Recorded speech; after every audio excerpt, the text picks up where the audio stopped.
निकाल आज या न्यायालयाने केवळ एक केस निकाली काढलेली नाही, तर आज एका व्यवस्थेला आरसा दाखवलेला आहे. भारतीय दंड संहितेच्या कलम 498 अंतर्गत हे फक्त महिलांच्या संरक्षणासाठी बनलेले आहे. पण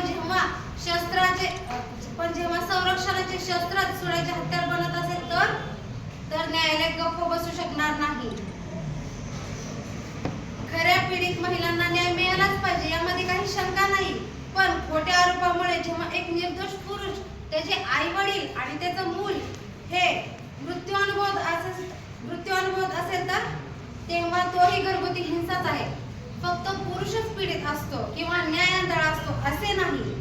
तर मी आज एक सांगते की न्याय आंधळा नसतो, तो सत्य शोधतो.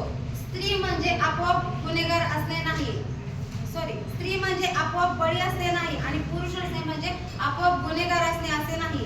न्यायालय लिंग पाहत नाही, पुरावे पाहते, विवेक पाहते, सत्य पाहते.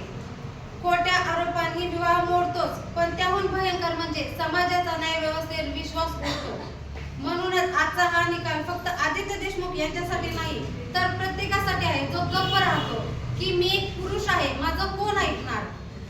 कायद्याचा उपयोग संरक्षणासाठी करा, त्याच्या नाशासाठी नाही.